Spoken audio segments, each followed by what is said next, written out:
வணக்கம். மேலும் ஒரு பதிவு. இது என்னன்னா, இது முழுக்க முழுக்க ஒரு உளவியல் இல்ல ஒரு சைக்காலஜி பற்றிய பதிவு என்று கூட சொல்லலாம். அ இதற்கு பெயர் வந்து டன்னிங் க்ரூகர் எஃபெக்ட் அப்படின்ட்டு இங்கிலீஷ்ல சொல்லுவாங்க, ஆங்கிலத்தில். அதாவது சின்னதா சுருக்கமா சொல்லிவிடுகிறேன். ரொம்ப குறைவாக தெரிந்த ஒரு மனிதர் தனக்கு நிறைய தெரிந்திருக்கிறது என்று முடிவு செய்து விடுவார். அதே நேரத்தில் நிறைய தெரிந்த ஒரு மனிதர், அவர் தனக்கு தெரிந்திருப்பது மிக மிக குறைவு என்று முடிவு செய்து விடுவார். இதுதான் டன்னிங் க்ரூகர் எஃபெக்ட். இது ஒரு மாதிரி இதை வந்து பயாஸ் என்று சொல்வார்கள். Cognitive biases. அதாவது நம்ம பெர்சீவ் பண்றது. உண்மை என்பது வேறு, பெர்செப்ஷன் என்பது வேறு, பார்வை என்பது வேறு. உதாரணத்திற்கு உண்மை என்பது நாம் அறிவாளியாக இருக்கலாம், இல்லை அறிவு இல்லாதவராக கூட இருக்கலாம். ஆனால் நம் பார்வை, அதாவது பெர்சீவ் பண்றதுன்னா நமக்கு நாம் மிகப்பெரிய அறிவாளி மாதிரி தோற்றம் தருவது, அதான் பெர்செப்ஷன். உண்மை வேறு, பெர்செப்ஷன் வேறு. இது வந்து நம்ம நாட்டில் ரொம்ப ரொம்ப அதிகமாக நடக்கும். சரி, இதுக்கு வந்து எக்ஸாம்பிள்ஸ் வேண்டாமா, உதாரணங்கள் வேண்டாமான்னா நீங்க ரெகுலரா பார்க்குற டிவி டிபேட்ஸ்ல பார்க்கலாம், நிறைய இதெல்லாம் பார்க்கலாம். உதாரணத்துக்கு குறைவாக தெரிந்த நபர் தனக்கு தெரிந்த குறைவான விஷயத்தை உடனே, உதாரணத்துக்கு ஏதாவது ஒரு விஷயத்த விக்கிபீடியாலயோ இல்லை கூகுள்லயோ படிச்சுட்டு கட கட கட கட நேரம் மொத்தமும் தெரிஞ்ச மாதிரி போய் பேசுறது. ஒரு சின்ன எக்ஸாம்பிள் எடுத்துக்கலாம். ஆர்டிஃபிஷியல் இன்டெலிஜென்ஸ் அப்படின்ட்டு நான் 2 பக்கம் கூகுளில் படிச்சுட்டு நேராக போயிட்டு இதுதான் ஆர்டிஃபிஷியல் இன்டெலிஜென்ஸ், இப்படி தான் வேலை செய்யுது, இப்படி தான் நடக்க போகுது அப்படின்ட்டு சொல்றது இருக்கு இல்லையா? இதுதான் வந்து இப்போ என்னன்னா, இந்த இவர் வந்து ரொம்ப ஸ்ட்ராங்கா இருப்பார். ரொம்ப எவ்வளோக்கு எவ்வளோ கம்மியா நமக்கு விஷயம் தெரியுதோ அவ்வளோக்கு எவ்வளோ அந்த விஷயத்துல நம்ம ரொம்ப ஸ்ட்ராங்கா இருப்போம். இப்போ இதுதான் பிரச்சனையே, பிரச்சனைக்கு அடிப்படை. இன்னும் சொல்லப்போனா, நீங்க வந்து இவங்க கூட வந்து ஆர்குமெண்ட்ல ஜெயிக்கவே முடியாது. இவங்க வந்து தீர்மானமா இருப்பாங்க. அவங்களாம் ஒரு இது ஒண்ணு, கருத்தியல் ஒண்ணு வச்சுப்பாங்க. இதுதான் அப்படின்ட்டு. அந்த கருத்தியலுக்கு ஏத்த மாரி ஏதாவது கிடைச்சதுன்னா, அத மட்டும் நல்லா படிச்சு வச்சுக்கிட்டு, அப்படியே ஸ்ட்ராங்கா நிப்பாங்க. அவங்கள வந்து ஒண்ணுமே பண்ண முடியாது. அவங்கள ஆர்குமெண்ட் பண்ணி வின் பண்ணவே முடியாது. நீங்க அவங்க சைலண்டா இருக்க வேண்டியதுதான். இப்ப என்ன பிரச்சனை அப்படின்னா, விஷயம் தெரிந்தவர்கள் இதுக்கு நேர்மாறா நடக்கும். இது எனக்கு நிறைய நடந்திருக்கிறது. அது வந்து உடனே நான் வந்து விஷயம் தெரிஞ்சவனா என்னன்னு தெரியல. இப்போ ஒரு விஷயத்த நம்ம மீண்டும் மேல மேல படிக்க படிக்க என்ன ஆகும், அ ரொம்ப இப்போ அப்பாடி இவ்வளவு விஷயங்கள் இருக்கா இதுல? ஐயய்யோ! நான் என்னமோ ரொம்ப சாதாரணமா நெனச்சேன். இதுல இவ்ளோ விஷயம் இருக்கா? அப்பா!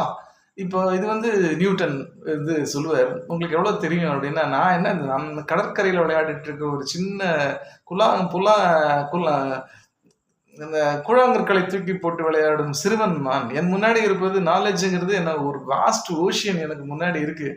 அப்டின்னுவாரு. யாரு லைட்டுடைய இத கண்டுபிடிச்ச சர் ஐசக் நியூட்டன் சொல்றது இது. அதே மாரி ஐன்ஸ்டீனும் சொல்லுவாரு. The more we know, the more we don't know. இது சாக்ரட்டிஸ் சொல்றது. அதாவது என்ன அப்படின்னா, நமக்கு எவ்வளவுக்கு எவ்வளோ அதிகமா தெரிய தெரிய, அப்பதான் புரியும் இது ரொம்ப பெரிய சப்ஜெக்ட் போல இருக்கு. நம்ம ரொம்ப கம்மியா தெரிஞ்சுட்டு இருக்கோம். எப்போ படிச்சப்புறம். படிக்கிறதுக்கு முன்னாடி நம்ம என்ன நினைச்சுட்டு இருப்போம், ஓ இவ்வளவுதானா? Okay, okay. இது வந்து நெறைய இப்போ மியூசிக்ல வந்து நீங்க 2, 3 பாட்ட கேட்டுட்டு அ சும்மா சா ரே க ம ப த நி சா. ஓ ஓ! சா ரே க ம இப்படி ஓ இது இந்த இந்த இந்த பாட்ட கேட்டா இதுதான் இந்த ராகம் போல இருக்கு. Okay, okay. ம்ஹ்ம். இதுதான் இந்த ராகம், அந்த ராகம். ரைட், எனக்கு தெரிஞ்சு போச்சு கர்நாடிக் மியூசிக் அப்படின்னு சொல்லிட்டு, நேரா வந்து உட்காந்துக்கிட்டு இன்டர்வியூ குடுக்க ஆரம்பிச்சிட வேண்டியது. மியூசிக்னா என்ன? யார் என்ன மாரி மியூசிக் போட்டிருக்காங்க? இளையராஜா சரியில்ல சார். அந்த இவர் தான் சூப்பர். நான் மியூசிக் தெரிஞ்ச வரைக்கும் சொல்றேன். அவர் போட்டது அப்படின்னு இளையராஜாலாம் கமெண்ட் அடிக்கிற அளவுக்குலாம் போறது. இதெல்லாம் வந்து YouTubeல நம்ம நெறைய பார்க்குறோம். இன்னும் சொல்லப்போனா நானே வந்து ஒரு விஷயத்த வந்து ஃபுல்லா தெரிஞ்சுக்கிட்டு YouTubeல பேசலாம். அது இது அப்படின்னு சொல்லிட்டு ஒரு விஷயத்த படிக்க படிக்க, இது ரொம்ப அதிகமா இருக்கே இதுல விஷயத்துல. இப்போ உதாரணத்துக்கு இப்ப நான் கொஞ்ச நேரம் முன்னாடி சொன்னேன் இல்லையா? ஆர்டிஃபிஷியல் இன்டெலிஜென்ஸ் அப்படின்னா வந்து ஜஸ்ட் லைக் தட் நம்ம முடிச்சிட முடியாது. அதுல இன்னொரு பிரச்சனை என்ன இருக்குன்னா, நம்ம நெறைய பிலீஃப்ஸ் எல்லாம் வச்சுட்டு இருக்கோம். இப்ப உதாரணத்துக்கு இப்ப சில YouTubeலாம் நான் பார்த்தேன். அது திரும்பவும் வரேன் நானு. என்ன அப்டின்னா, "அந்த மனிதன் நிலவுக்கு செல்லவே இல்லை" அப்டின்ட்டு அடிச்சு விடுறாங்க. அந்த கான்ஸ்பிரசி தியரி. இந்த கான்ஸ்பிரசி தியரிங்கிறது என்னான்னு முதல்ல உங்களுக்கு விளக்கிறேன். நம்ம மீறி நம்ம வந்து நல்லா படிச்சதா தீர்மானம் பண்ணிட்டு, ஆனா ஒண்ணுமே மார்க்கே வரல அப்படின்னு ஒண்ணு யாரோ சரி பண்ணிட்டாங்க எனக்கு மார்க் போடாம. இதுதான் கான்ஸ்பிரசி தியரி. அதாவது நாம் சரியாக எந்த செயலும் செய்யாமல் விளைவுகள் தாறுமாறாக வரும்போது ஏதோ ஒரு பெரிய சதி நடந்து கொண்டிருக்கிறது. இப்போ அதுதான் எல்லா இடத்துலயும் நடக்கிறது. இப்போ வந்து ஒண்ணுமே பெர்ஃபார்ம் பண்ணாத கண்ட்ரியோ இல்ல ஸ்டேட்டோ என்ன சொல்லும், பெரிய சயின்ஸ் வேர்ல்டு லெவல்ல சதி செய்றாங்க. கட்சியெல்லாம் கட்சி தலைவர்கள்லாம் கூட இத சொல்லுவாங்க. உண்மையில அதெல்லாம் கிடையாது. என்னன்னா கான்ஸ்பிரசி தியரிங்கிறது ஒரு வடிகால். நம்மளுடைய குறைகளை இட்டு நிரப்புவதற்கு. இப்போ மார்க் சரியா வரல அப்படின்னா, வாத்தியாருக்கு என்ன கண்டா புடிக்கல. அந்த ஆளுக்கு என் மேல காண்டு. அதான் எனக்கு மார்க் போடல. இதுதான் வந்து கிட்டத்தட்ட இது என்ன அப்படின்னா, நம்ம ஒரு விஷயத்தை குறைவா இப்போ உதாரணத்துக்கு நான் திரும்ப அந்த நிலா சென்றத பத்தி வரேன். எனக்கு இந்த நிலாவ பத்தி வீடியோ போடுறவங்க எல்லாம் வந்து அடிச்சு சொல்றாங்க. போவே இல்லப்பா. அது ஷூட் பண்ணியிருக்காங்க. அதுவும் அதுக்கு ஒரு டெக்னிக்கல் டீட்டெயில்ஸ் அந்த வெப்சைட்ல படிச்சதையோ, இல்ல பார்த்துட்டு அந்த காலத்துல ஸ்டான்லி கியூப்ரிக்ன்னு ஒருத்தர வச்சு ஒரு திரைப்படம் மாரி எடுத்து ஸ்பேஸ் ஆடிஸின்னு ஒரு படம் வரும். 1968ல நான் பிறந்த வருஷம். அந்த அதே அதே நேரத்துல தான் நிலவுல காலடி வச்சான். 2ம் ஒரே இதுல அவர வச்சு படம் எடுத்துட்டாங்க. போவே இல்ல. யாருமே போல. அதெல்லாம் முடியாது. அப்படி போயிருந்தா இது நடந்திருக்காது. அது நடந்திருக்காது. இது எப்படி இருக்கு அப்படின்னா, அப்ப ஏன் போனா இன்னைக்கு இத்தன நேரம் இப்படி ஆயிருக்கலாமே, அப்படியே ஆயிருக்கலாமே. இது வந்து அந்த சயின்ஸ ஏன் விட்டுட்டாங்க? அப்போலோ இதெல்லாம். இந்த கேள்விக்கெல்லாம் பதில் அப்ப வந்து கான்கர்ட் ஜெட்ன்னு ஒண்ணு இருந்தது. அந்த கான்கர்ட் ஜெட்டுங்கிறது சவுண்ட விட ஃபாஸ்ட்டா போன பிளேன். 19 கான்கர்ட் படங்கள்லாம் கூட எடுத்தாங்க. அந்த பிளேன் வந்து இன்னைக்கு இவங்க பார்வைப்படி பார்த்தா ஏன் விட்டுட்டாங்க அந்த பிளேன? அப்ப கான்கர்டே இல்ல அப்படின்னு நான் சொல்ல முடியும். இல்ல. அந்த டெக்னாலஜி ஒரு கட்டத்துக்கு அப்புறம் ரொம்ப காஸ்ட்லியா இருந்தது. எக்கச்சக்க பிரச்சனைகள் வந்ததுங்கனால அந்த டெக்னாலஜிய கைவிட்டுட்டாங்க. இப்ப கூட வந்து திரும்ப வந்து இந்த அப்போலோ புரோகிராம திரும்ப இவங்க வந்து இது பண்றதுக்கு ரீவிசிட் பண்றதுக்கு காரணம் ஆர்டிமிஸ்ட்ன்னு புது புரோகிராம் ஸ்டார்ட் பண்றதுக்கு காரணம் என்ன அப்படின்னா, அது கூட தேவைதான். சைனா இப்போது அதிகமாக நிலவில் கால் வைப்பதற்கு அளவுக்கு சென்று அது சைனா வந்து திரும்ப அதனால் அமெரிக்கா இப்ப திரும்ப பழையபடி நியூக்ளியர் இது லூனார் புரோகிராம் எல்லாம் இப்ப ஆரம்பிக்க வேண்டிய கட்டாயத்தில் இருக்கிறார்கள். அது மாதிரி அங்க அது போயிட்டு வந்ததுக்கு எத்தனையோ சாட்சிகள் இருக்கு.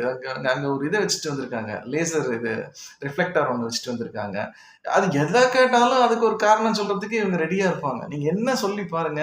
இந்த நம்பாதவங்க அதாவது குறைவா படிச்சவன் வந்து ஒத்துக்கவே மாட்டான். நான் எனக்கு கம்மியா தெரியும் அப்படின்ட்டு. இதுதான் இது நம்ம டன்னிங் க்ரூகர் எஃபெக்ட். இத கண்டுபிடிச்சது கூட ஒரு விசித்திரமான ஒரு நிகழ்வு தான். 1995ல வந்து மெக்கார்த்தே வீலர்ன்னு ஒருத்தர் என்ன பண்ணாரு, பேங்க போய் கொள்ளையடிக்க போனாரு. அவரு நம்ம இந்த மாரி கேஸ் தான். அவர் என்ன பண்ணாரு, மூஞ்சிய மறைக்கிறதுக்கு லெமன் ஜூஸ் எடுத்து அப்ளை பண்ணிட்டாரு மூஞ்சி முழுக்க. லெமன் ஜூஸ்ங்கிறது இன்விசிபிள் இங்க்ன்னு நான் படிச்சிருக்கேன். ஸோ மூஞ்சில தடவிட்டா இன்விசிபிள் ஆயிடும்னு சொல்லிட்டு பிளன்ட்டா 2 பேங்க்க கொள்ளையடிச்சு சாயந்தரம் வீட்டுக்கு வராரு. பின்னாடியே போலீஸ் வந்து கேமரால பார்த்தா அவர் நம்பவே இல்ல. என் முகம் எப்படி கேமரால தெரிஞ்சது? எப்படி பதிவாச்சு? நான் தான் லெமன் ஜூஸ போட்டுட்டு இருக்கேன்னு திரும்ப திரும்ப வாதம் பண்றாரு. அவர் தீர்மானமா இருக்காரு. லெமன் ஜூஸ மூஞ்சில தடவினா மாஸ்க்கு மூஞ்சி தெரியாது. இ அப்பதான் இவங்க 2 பேரும் ஜஸ்டின் க்ரூகர் அப்புறம் டேவிட் டன்னிங் அப்படின்ட்டு 2 பேர் வந்து என்ன பண்ணாங்க, என்னடா இதுன்ட்டு அவங்க ஆராய்ச்சி பண்ணும்போது தான் அவர் தெரிஞ்ச ஞானப்படி அவர் தீர்மானமா இருக்கார். நமக்கு எல்லாம் தெரியும். அப்பதான் பார்ட்டிசிபென்ட்ஸ் ஒரு சைக்காலஜிக்கல் இவங்களெல்லாம் வச்சு வாலண்டியர்ஸ வச்சு எக்ஸ்பெரிமென்ட் பண்ணும்போது, குறைவாக படித்தவர்கள் தீர்மானமா சொல்றாங்க, எங்களுக்கு எக்கச்சக்கமா மார்க் வரும் அப்படின்ட்டு. நல்லா படிச்சவங்களுக்கு டவுட் ஆயிடுச்சு. ஒருவேள நம்ம ஒழுங்கா படிக்கலையோ? இவன் நம்மளோட நல்லா தெரிஞ்சுட்டு இருக்கான்னு அவங்க மத்தவங்கள பார்த்து சந்தேகப்பட்டு, இவங்க தங்கள கம்மியா மதிப்பிட ஆரம்பிச்சுட்டாங்க. அதாவது அதிகமாக தெரிந்த நீங்க எப்பவுமே பாருங்களேன், ரொம்ப பெரிய ஜீனியஸ் கிட்ட போய் நான் ஒண்ணுமே பெருசா ஏன்னா நிஜம். நீங்க ஒரு சப்ஜெக்ட் ரொம்ப படிக்க படிக்க, ஐயய்யோ! இது என்னடா இது இவ்ளோ பெருசு. இது பெரிய கடல்ரா இது சயின்ஸு. இது மேத்ஸு, இது மியூசிக் எதுவா இருந்தாலும் இவ்ளோ விஷயங்கள் இருக்கா? நம்ம என்ன இவ்ளோ கம்மியா படிச்சுட்டோமே! ஐயய்யோ! இன்னும் நெறையா படிக்கணும். பிஹெச்டி படிக்கணும். அது மேல அது படிக்கணும். வெளிநாடுகள் அந்த புக்க படிக்கணும். எப்பன்னா நீங்க படிக்க படிக்க படிக்க தான் அது பெருசாயிட்டே போகும். ஸோ அது கரெக்ட்டா தான் அவங்க ஃபீல் பண்றாங்க. நம்ம கம்மியா படிச்சிருக்கோமோ ஆனா ஆக்சுவலா அதிகமா படிச்சிருப்பாங்க. கம்மியா படிச்சா என்னப்பா இவ்வளோதான்ப்பா. மியூசிக்னா இவ்வளோதான். இது சயின்ஸ்னா இவ்வளோதான். மேத்ஸ்னா இவ்வளோதான். இவ்வளோதான் மேட்டர். டக்குன்னு அடிச்சு விட வேண்டியது. உட்காந்து தீர்மானமா சொல்லிட்டு இருப்பான். அவன் உட்காந்துக்கிட்டு அவன் தான் வின் பண்ணிட்டு இருப்பான். ஒவ்வொரு டிபேட்டையும், ஆர்குமெண்ட்டையும். இதுதான் டன்னிங் க்ரூகர் எஃபெக்ட் அட் ஒர்க்ன்னு சொல்லுவாங்க. இது எல்லா இடத்துலயும் இருக்கு. இது இன்னும் ரொம்ப அதிகமா நம்ம டிபேட்ல பார்க்கலாம். ரொம்ப நெறைய பேசுபவர்கிட்ட வந்து கான்ஃபிடென்ட்டா பேசிட்டு இருப்பாரு. ஆனா அவர் காம்பிட்டன்ட்டா இருக்க மாட்டான். காம்பிட்டன்ட்டா இருக்கிறவன் யோசிப்பான். ஒருவேளை நம்ம ஒருவேளை தப்பா பேசுறோமோ அப்படின்ட்டு அவங்க சைலண்டா இருப்பாங்க. இத வந்து எல்லா இடத்துலயும் கண்டுபிடிக்கலாம். நீங்க ஒரு மீட்டிங்ல கண்டுபிடிக்கலாம். ஒரு சோசியல் கேதரிங்ல கண்டுபிடிக்கலாம். இதிலிருந்து வர வேண்டும் என்றால், நம்ம வந்து முதல்ல வந்து நெறைய வந்து வி ஷுட் லேர்ன். அப்பதான் வந்து கரெக்டான ஒரு ஜட்ஜ்மெண்ட்டுக்கு வருவோம். கொஞ்சமா படிச்சுட்டு விக்கிபீடியா படிச்சுட்டு டபால்னு யூடியூப்ல குதிக்கிறாங்க பார்த்தீங்களா? இப்ப நெறைய பேரு. அந்த மாதிரி அவங்களுக்கு தான் நெறைய வியூஸ் வரும். அது வேற விஷயம். இப்ப இப்ப ரொம்ப படிச்சு சொல்றவங்களுக்கெல்லாம் வியூஸ் வராது. அது மாதிரி எனக்கு எனக்கு நானே அது தயங்கி தயங்கி தான் இத்தனை நாள் யூடியூப்ல பேசுறோமோ, இன்னும் நெறைய அது போய் படிக்க படிக்க இன்னும் போயிட்டே தானே இருக்க வழி அதுக்கு ஒரு முடிவு இல்லை.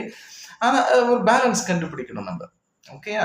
அ இதுதான் நான் சொல்ல வந்த ஒரு முக்கியமான உளவியல் எஃபெக்ட் அட் ஒர்க். அதாவது டன்னிங் க்ரூகர் எஃபெக்ட் அப்படிங்கிறத இது வந்து ஒரு டைப் ஆஃப் பயாஸ்ன்னு சொல்லுவாங்க. இதிலிருந்து நாம் ஓவர் கம் பண்ணால்தான் நாம் வந்து ஒரு சக்சஸ்ஃபுல்லான மனிதராக வர முடியும். வாழ்க்கையில் வெற்றி பெற முடியும். இந்த விளைவுகளை கொஞ்சம் தெரிந்து கொள்ள வேண்டும். இதை தெரிந்து கொண்டால்தான் அடுத்தவர்கள் பேசுவது நமக்கு புரியும். இனிமே நம்ம வந்து ஸ்ட்ராங்கா பேசி ஆர்குமெண்ட்டை வின் பண்றவன் விஷயம் தெரிஞ்சவன் இல்லை. அதான் தமிழ்ல சொல்லுவாங்கல்ல, "நிறை குடம் தழும்பாது, குறை குடம் தான் தழும்பும்." சிம்பிளா ஒரே வார்த்தையில அதுதான் சிம்பிள். அதாவது நல்ல பேசுறார், அடிச்சு பேசுறாரு அப்படின்னா அது உண்மை கிடையாது.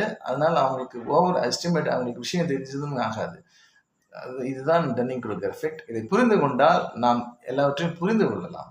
அதைத்தான் நீங்கள் இந்த இதன் மூலம் புரிந்து கொள்ள வேண்டும். இதுவும் நான் கொஞ்சம் கம்மியாக தான் சொல்லியிருக்கிறேன். இதை பற்றி நிறைய சைக்காலஜி எவ்வளவுங்கிறது மிகப்பெரிய இது. இதில் கொஞ்சம் தெரிந்ததை சொல்லியிருக்கிறேன். நீங்கள் இதை மேலும் நிறைய புத்தகங்கள் படிக்கலாம். இது ஒரு ஸ்டார்டிங் பாயிண்ட் மாதிரி வச்சுக்கலாம். என்னுடைய எல்லா பதிவுகளையும் இது போன்று பார்த்து நீங்கள் லைக் பண்ண வேண்டும், ஆதரவு கொடுக்க வேண்டும், சப்ஸ்கிரைப் பண்ண வேண்டும், உங்கள் நண்பர்கள் எல்லாம் பகிர்ந்து கொள்ள வேண்டும். ரொம்ப நன்றி. தேங்க்ஸ் ஃபார் வாட்சிங். தேங்க்யூ. மேலும் ஒரு பதிவில் பிறகு சந்திப்போம். நன்றி.